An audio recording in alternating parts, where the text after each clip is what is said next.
नमस्कार दोस्तों, आप सब लोगों का एक नई वीडियो में हार्दिक स्वागत है। आज की वीडियो में हम टॉप 50 प्रश्न देखेंगे यहाँ पर। और आप लोगों को बता दें, टॉप 50 प्रश्न यहाँ पर दिए गए। हर एक प्रैक्टिस सेट में टॉप 50 ही प्रश्न देखने को मिलेंगे। और अगर रिस्पॉन्स आप लोगों को बहुत ही अच्छा रहा तो टॉप 100 हम सीरीज लेके आएंगे। उसमें मोस्ट इंपॉर्टेंट प्रश्न होंगे। टॉप 50 इसलिए रख रहे हैं ताकि आप बहुत जल्दी जो है क्विक रिवीजन कर सकते हैं, आप परेशान ना होंगे। और देखिए, अगर आपकी डिमांड ज़्यादा रहेगी तो टॉप 100 भी लेके आएंगे। तो सारा का सारा जितना भी प्रश्न लिया जा रहा है वो सारा का सारा आपके सिलेबस से लिया जा रहा है, तो कम समय के अंदर बेहतर तैयारी कर सकें इसलिए हम मोस्ट इंपॉर्टेंट प्रश्नों को ही लेकर आते हैं। जितनी भी वीडियोस हमारी प्रैक्टिस सेट के रूप में आएंगे सभी के सभी मॉक टेस्ट के रूप में होंगी, यानी क्वेश्चन आप अच्छे से पढ़ेंगे, उसमें से राइट आंसर आपको गेस करना होगा। इससे आपकी एक्यूरेसी बढ़ेगी, आप सही सटीक आंसर चुनने की क्षमता आप में डेवलप हो जाएगी। तो यहाँ से इस तरह से आप लोगों को प्रैक्टिस करने का मौका मिलेगा। प्लेलिस्ट को आप जरूर चेक करें। एक टेलीग्राम ग्रुप बना दिया गया है, नया ग्रुप बनाया गया है, तो उसको आप जो है फॉलो कर लेना है उसको, ठीक है। तो वहीं पर आप लोगों को होमगार्ड, जीके, जीएस जो भी इंपॉर्टेंट नोट्स होंगे या जो भी चीज़ें होंगी वहीं पर शेयर की जाएंगी। और लिंक जो है डिस्क्रिप्शन में दिया गया, वहाँ से आप टेलीग्राम ग्रुप को ज्वाइन कर सकते हैं। पहला प्रश्न लिया गया यहाँ पर, संविधान सभा के स्थायी अध्यक्ष थे। तो आपको बताना है संविधान सभा के स्थायी अध्यक्ष। तो 4 ऑप्शन दिए गए, इसमें से करेक्ट आंसर आप बताएंगे। देखिए, इसका राइट आंसर है option A, doctor Rajendra Prasad. तो संविधान सभा के स्थायी यहाँ पर अध्यक्ष थे डॉक्टर राजेंद्र प्रसाद। अगला प्रश्न देखेंगे, क्वेश्चन नंबर यहाँ पर देखिए, क्वेश्चन नंबर हम 2 थोड़ा सा इसे एडजस्ट कर लेते हैं।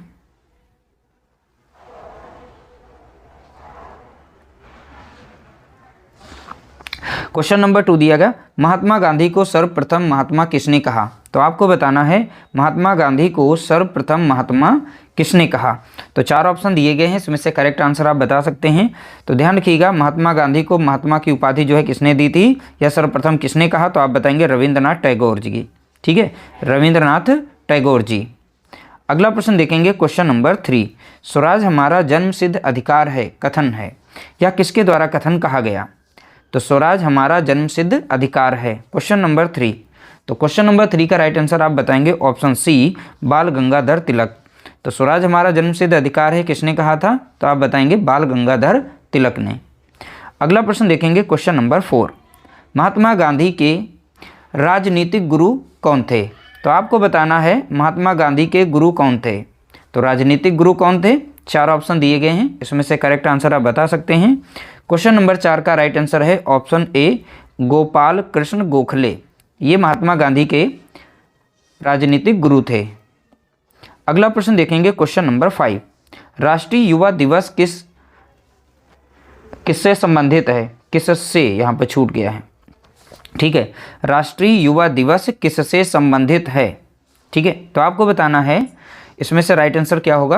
क्वेश्चन नंबर 5, तो इसका राइट आंसर विवेकानंद जी से संबंधित है, स्वामी विवेकानंद जी से संबंधित है राष्ट्रीय युवा दिवस, ठीक है। अगला प्रश्न देखेंगे, क्वेश्चन नंबर 6, डिगबोई तेल क्षेत्र किस राज्य में स्थित है। देखिए, डिगबोई तेल क्षेत्र किस राज्य में स्थित है, उस राज्य का नाम बताना है। क्वेश्चन नंबर 6 का राइट आंसर हो जाएगा ऑप्शन ए, असम, ठीक है। तो डिगबोई तेल क्षेत्र कहाँ पर है, तो आप बताएंगे असम में है। अगला प्रश्न देखेंगे, क्वेश्चन नंबर 7, नरौरा परमाणु ऊर्जा केंद्र किस राज्य में स्थित है। आपको राज्य बताना है, नरौरा परमाणु ऊर्जा केंद्र किस राज्य में स्थित है। क्वेश्चन नंबर 7 का करेक्ट आंसर हो जाएगा ऑप्शन बी, उत्तर प्रदेश बुलंदशहर में पड़ता है। उत्तर प्रदेश में कहाँ पर है, तो आप बताएंगे बुलंदशहर में नरौरा परमाणु ऊर्जा केंद्र स्थित है। अगला प्रश्न देखेंगे, क्वेश्चन नंबर 8, उत्तर प्रदेश में तेल शोधक कारखाना है। तो आपको बताना है उत्तर प्रदेश में तेल शोधक कारखाना कहाँ पर है।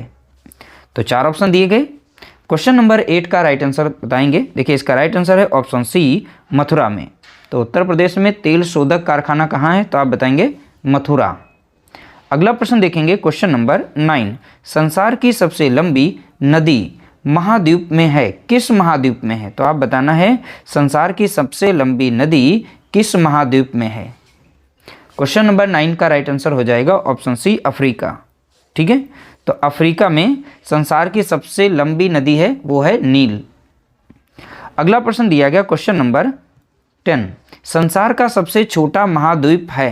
तो आपको बताना है संसार का सबसे छोटा महाद्वीप कौन सा है।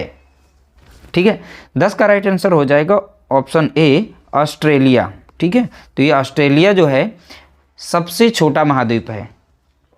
अगला प्रश्न देखेंगे, क्वेश्चन नंबर 11, उत्तर प्रदेश में कैलाश मेला कहाँ आयोजित किया जाता है। तो आपको बताना है ये कैलाश मेला उत्तर प्रदेश में कहाँ आयोजित किया जाता है। क्वेश्चन नंबर 11 का राइट आंसर क्या हो जाएगा, तो आप बताएंगे ऑप्शन डी यानी आगरा में लगता है। कहाँ पर लगता है कैलाश मेला, तो आप बताएंगे आगरा में। अगला प्रश्न देखेंगे, क्वेश्चन नंबर 12, DDT एक है, क्या है ये DDT। तो आपको बताना है DDT, ये मोस्ट पॉपुलर क्वेश्चंस हैं, ये बहुत बार अलग अलग एग्जामों में पूछे जाते हैं। तो क्वेश्चन नंबर 12 का करेक्ट आंसर हो जाएगा ऑप्शन डी यानी कीटनाशक है। तो DDT क्या है, तो आप बताएंगे कीटनाशी है। अगला प्रश्न दिया गया क्वेश्चन नंबर 13, उत्तर प्रदेश में कुंभ मेला कहाँ लगता है। तो आपको बताना है उत्तर प्रदेश में कुंभ मेला का आयोजन कहाँ किया जाता है। क्वेश्चन नंबर 13 का राइट आंसर हो जाएगा ऑप्शन डी प्रयागराज में लगता है। अगला प्रश्न देखेंगे, क्वेश्चन नंबर 14, भारत छोड़ो आंदोलन का प्रस्ताव कब पारित किया गया। तो आपको बताना है भारत छोड़ो आंदोलन का प्रस्ताव कब पारित किया गया। क्वेश्चन नंबर 14 का राइट आंसर हो जाएगा ऑप्शन सी यानी 14 जुलाई 1942 को। ठीक है, कब पारित किया गया, तो आप बताएंगे 14 जुलाई 1942 को। अगला प्रश्न देखेंगे, क्वेश्चन नंबर 15, भारत में हिमालय का सर्वोच्च पर्वत शिखर है। तो भारत का बताना है हिमालय का सर्वोच्च पर्वत शिखर। तो 4 ऑप्शन दिए गए हैं, इसमें से राइट आंसर आपको बताना है। क्वेश्चन नंबर 15 का करेक्ट आंसर हो जाएगा ऑप्शन डी यानी K2, इसको दूसरे नाम से जाना जाता है गॉडविन ऑस्टिन के नाम से। या तो ऑप्शन में K2 दिया जाएगा या फिर गॉडविन ऑस्टिन। इसे हिंदी में भी इस तरीके से लिखा जाता है K2, इस तरह से भी लिखा हो सकता है। अगला प्रश्न देखेंगे, क्वेश्चन नंबर 16, अंडमान निकोबार द्वीप समूह की राजधानी है। तो आपको बताना है अंडमान निकोबार द्वीप समूह की राजधानी का नाम। तो 4 ऑप्शन दिए गए हैं, क्वेश्चन नंबर 16 का करेक्ट आंसर हो जाएगा। 4 ऑप्शन से कौन सा सही होगा, देखिए इसका राइट आंसर हो जाएगा ऑप्शन बी यानी पोर्ट ब्लेयर। तो ये पोर्ट ब्लेयर किसकी राजधानी है, तो आप बताएंगे अंडमान निकोबार की है। अगला प्रश्न देखेंगे, क्वेश्चन नंबर 17, प्रकाश संश्लेषण होता है। तो आपको बताना है जो हरे पौधे होते हैं उनमें प्रकाश संश्लेषण कहाँ पर होता है। तो 4 ऑप्शन दिए गए हैं, इन 4 ऑप्शन में से करेक्ट आंसर बताना है। 17 का करेक्ट आंसर हो जाएगा ऑप्शन सी क्लोरोप्लास्ट में होता है। तो फोटोसिंथेसिस जो प्रोसेस होती है कहाँ पर होती है, तो आप बताएंगे क्लोरोप्लास्ट में। अगला प्रश्न देखेंगे, क्वेश्चन नंबर 18, कच्चे फलों को कृत्रिम रूप से पकाने के लिए प्रयोग में लाई जाने वाली गैस का नाम है। तो आपको बताना है कच्चे फलों को पकाने के लिए किस गैस का उपयोग किया जाता है। ठीक है, तो क्वेश्चन नंबर 18 का करेक्ट आंसर हो जाएगा ऑप्शन डी, ठीक, एथिलीन। तो एथिलीन गैस का उपयोग करके कच्चे फलों को पकाया जाता है। अगला प्रश्न देखेंगे, क्वेश्चन नंबर 19, नेशनल पुलिस अकादमी स्थित है। तो आपको बताना है नेशनल पुलिस अकादमी स्थित है, तो कहाँ स्थित है, तो अब इस 4 ऑप्शन में से करेक्ट आंसर बताएंगे। 19 का करेक्ट आंसर हो जाएगा ऑप्शन ए हैदराबाद में। ठीक है, तो हैदराबाद इसका करेक्ट आंसर होगा। अगला प्रश्न देखेंगे, क्वेश्चन नंबर 20, सैयद सालार मेला कहाँ लगता है। तो आपको बताना है सैयद सालार मेला कहाँ लगता है। 4 ऑप्शन दिए गए हैं, इसमें से करेक्ट आंसर आप बता सकते हैं। अब देखिए प्रश्न संख्या 20, तो 20 का यहाँ पर करेक्ट आंसर हो जाएगा ऑप्शन ए करेक्ट होगा यानी बहराइच में लगता है। तो सैयद सालार मेला कहाँ लगता है, तो आप बताएंगे बहराइच में। अगला प्रश्न देखेंगे, क्वेश्चन नंबर 21, कला भवन कहाँ स्थित है। तो आप बताइए कला भवन कहाँ स्थित है। 4 ऑप्शन दिए गए हैं, यहाँ पर करेक्ट आंसर क्या होगा, देखिए 21 का करेक्ट आंसर होगा ऑप्शन बी यानी बनारस में। कला भवन कहाँ स्थित है, तो आप बताएंगे बनारस में। अगला प्रश्न देखेंगे, क्वेश्चन नंबर 22, विश्व पृथ्वी दिवस निम्न में से किस दिन मनाया जाता है, यानी पृथ्वी दिवस कब मनाया जाता है, किस तारीख को मनाया जाता है, वो आप तारीख बताइए यहाँ पर क्या होगी। ठीक है, प्रश्न संख्या 22, तो 22 का यहाँ पर करेक्ट आंसर हो जाएगा, देखिए 22 का करेक्ट आंसर ऑप्शन बी यानी 22 अप्रैल होगा। तो 22 में निकल आया 22 अप्रैल। तो 22 अप्रैल को पृथ्वी दिवस मनाया जाता है, बस इतना ध्यान देना है। अगला प्रश्न देखेंगे, क्वेश्चन नंबर 23, भारतीय राष्ट्रीय कांग्रेस की स्थापना कहाँ हुई? तो कहाँ हुई थी उस जगह का नाम बताना है। तो ये पी गलत लग गया, इसे यहाँ से इग्नोर करिएगा, ठीक है। तो भारतीय राष्ट्रीय कांग्रेस की स्थापना कहाँ हुई? तो 4 ऑप्शन दिए गए, इसमें बताना है राइट आंसर। तो देखिए 23 का राइट आंसर हो जाता है ऑप्शन ए यानी मुंबई में, ठीक है। तो मुंबई इसका करेक्ट आंसर होगा। अगला प्रश्न देखेंगे, क्वेश्चन नंबर 24, शेर शाह का मकबरा कहाँ अवस्थित है? तो आपको बताना है शेर शाह का मकबरा कहाँ स्थित है। शेर शाह का मकबरा, ये बहुत बार प्रश्न पूछा गया है, ठीक है। तो 24 का राइट आंसर हो जाएगा ऑप्शन सी, सासाराम में। कहाँ पर है शेर शाह का मकबरा? तो आप बताएंगे सासाराम। अगला प्रश्न देखेंगे, क्वेश्चन नंबर 25, सुंदरवन का डेल्टा कौन सी नदी बनाती हैं? तो देखिए सुंदरवन डेल्टा जो है किन नदियों के द्वारा बनाया जाता है, उन नदियों के नाम पूछे गए हैं। तो आपको इसमें से करेक्ट आंसर बताना है। देखिए 25 का जो है करेक्ट आंसर हो जाएगा तो ऑप्शन सी हो जाएगा। ये गंगा और ब्रह्मपुत्र 2 नदियों के द्वारा ही ये सुंदरवन डेल्टा बनाता है, ठीक है। तो सुंदरवन डेल्टा जो है किन नदियों के द्वारा बनता है? तो आप बताएंगे गंगा ब्रह्मपुत्र नदियों के द्वारा। अगला प्रश्न दिया गया, क्वेश्चन नंबर 26, इंडिया डिवाइडेड पुस्तक के लेखक हैं। तो आपको बताना है यहाँ पर इंडिया डिवाइडेड पुस्तक के लेखक कौन हैं। तो 4 ऑप्शन दिए गए हैं, 26 का करेक्ट आंसर यहाँ पर बता सकते हैं। देखिए 26 का राइट आंसर हो जाएगा ऑप्शन बी, राजेंद्र प्रसाद, यानी डॉक्टर राजेंद्र प्रसाद ने जो है यहाँ पर इंडिया डिवाइडेड पुस्तक के लेखक हैं।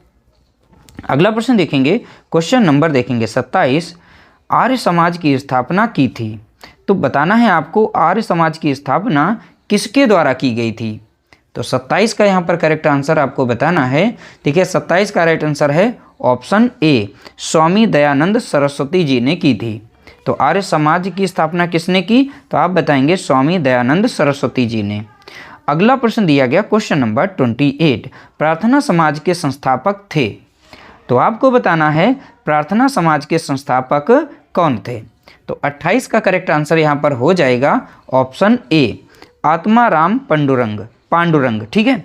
तो प्रार्थना समाज के संस्थापक कौन हैं? तो आप बताएंगे आत्माराम पांडुरंग। ऑप्शन ए यहाँ पर करेक्ट आंसर होगा। अगला प्रश्न देखेंगे, क्वेश्चन नंबर 29, सन 1857 के स्वाधीनता संग्राम के प्रमुख नेता थे। अब इन 4 में से प्रमुख नेता कौन था? ठीक, 1857 स्वाधीनता संग्राम के प्रमुख नेता का नाम बताना है। देखिए यहाँ पर जो करेक्ट आंसर है हमारा ऑप्शन डी है, नाना साहब, ठीक है, नाना साहब। अगला प्रश्न देखेंगे, क्वेश्चन नंबर 30, संपूर्ण देश में क्रांति की शुरुआत के लिए किस तारीख का चुनाव किया गया था? तो आपको बताना है संपूर्ण देश में क्रांति की शुरुआत के लिए किस तारीख का चुनाव किया गया था। क्वेश्चन नंबर 30 का करेक्ट आंसर क्या होगा? देखिए 30 का राइट आंसर है ऑप्शन ए, 31, ठीक है।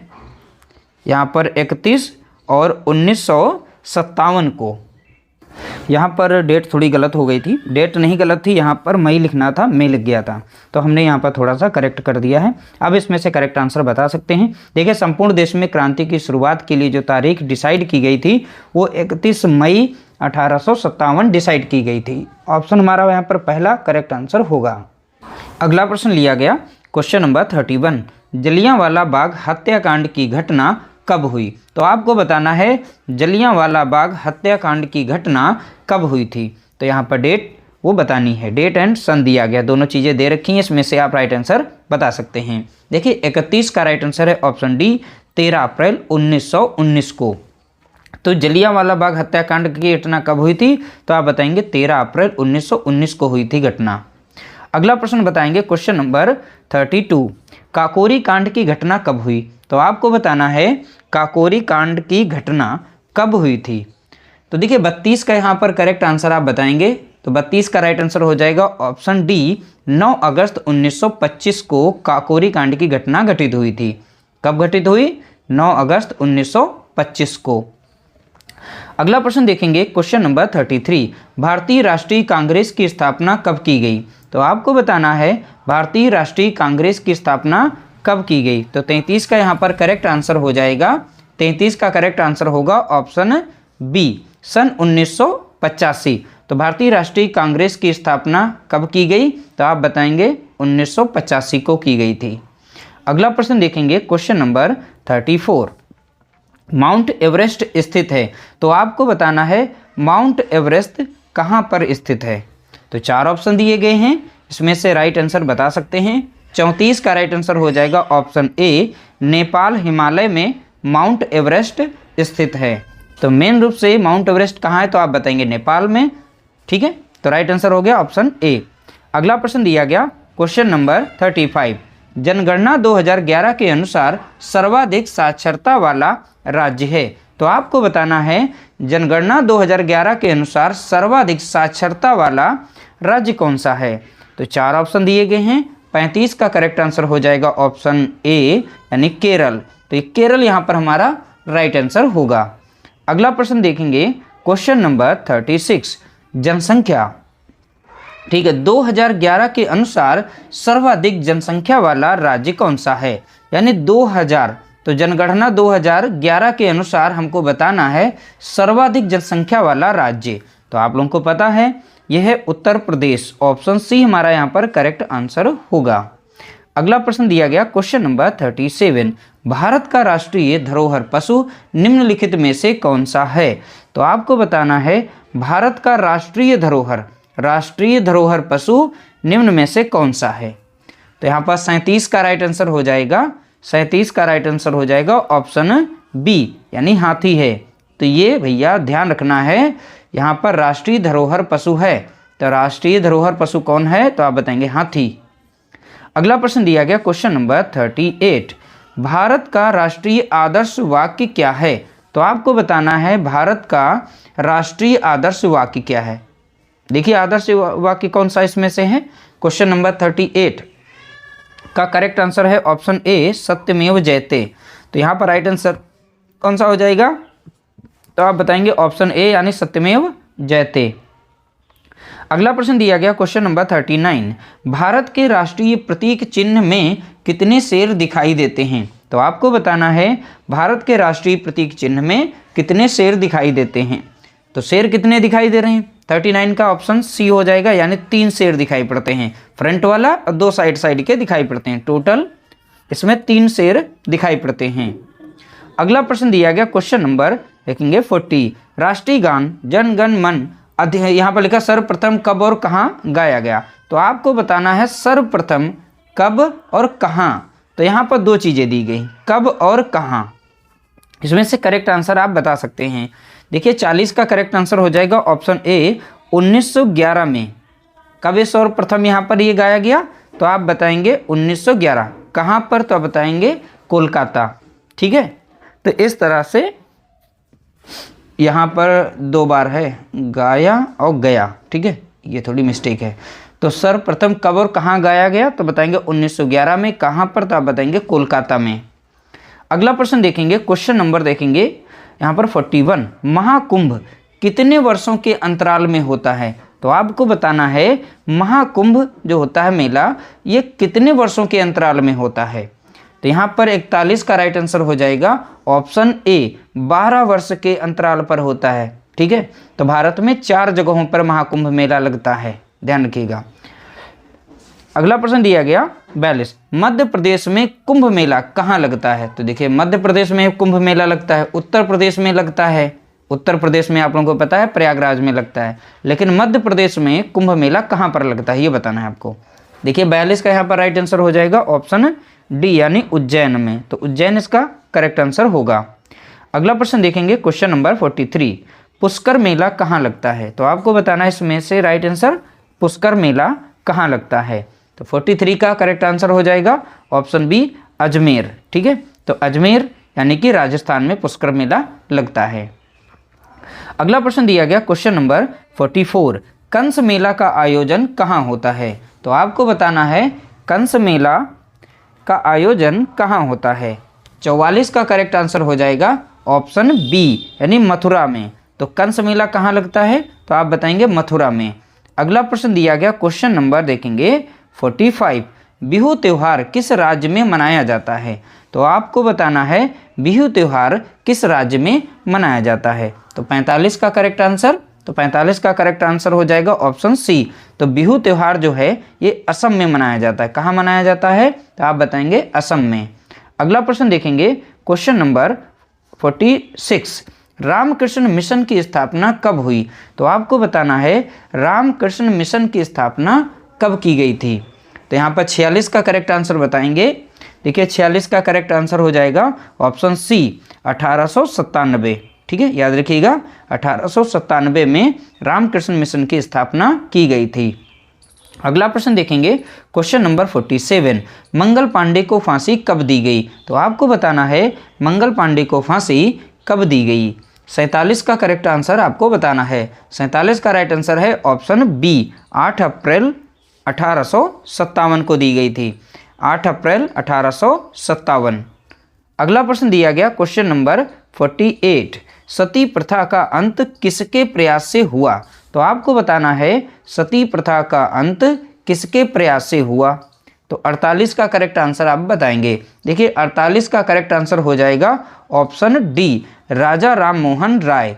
तो सती प्रथा का अंत किसके द्वारा? तो आप बताएंगे राजा राम मोहन राय जी के द्वारा हुई थी। अगला प्रश्न दिया गया क्वेश्चन नंबर 49, आर्य समाज का प्रमुख ग्रंथ है। तो आपको बताना है आर्य समाज का प्रमुख ग्रंथ कौन सा है। देखिए 49 का करेक्ट आंसर हो जाएगा ऑप्शन ए यानी सत्यार्थ प्रकाश। तो ये प्रमुख ग्रंथ किसका है? तो आप बताएंगे आर्य समाज का है। ठीक है, तो आर्य समाज का प्रमुख ग्रंथ सत्यार्थ प्रकाश। अगला प्रश्न दिया गया क्वेश्चन नंबर देखेंगे 50, संसार की सबसे गहरी झील कौन सी है? तो आपको बताना है संसार की सबसे गहरी झील। तो सबसे गहरी झील इसमें से कौन सी होगी? देखिए क्वेश्चन नंबर 50 का राइट आंसर हो जाएगा ऑप्शन बी यानी बैकाल लेक यानी बैकाल झील जिसे कहते हैं। तो वही संसार की सबसे गहरी झील है। इस तरह से हमने टॉप 50 प्रश्नों को यहाँ पर हमने देखा है, ये इंपॉर्टेंट है। और ध्यान रखिएगा आप जो है टेलीग्राम ग्रुप को फॉलो जरूर कर लीजिएगा। नया बनाया गया, उस पर जीएस और जीके के जो भी इंपॉर्टेंट प्रश्न रहेंगे वहीं पर शेयर किए जाएंगे। जो भी इंफॉर्मेशन रहेगी वो वहीं पे शेयर की जाएगी। तो ध्यान रखिएगा उसको जरूर फॉलो कर लीजिएगा। लिंक जो है डिस्क्रिप्शन में दिया गया है, यहीं से आप लिंक पा सकते हैं। मिलते हैं नई वीडियो के साथ, तब तक के लिए नमस्कार, जय हिंद, जय भारत।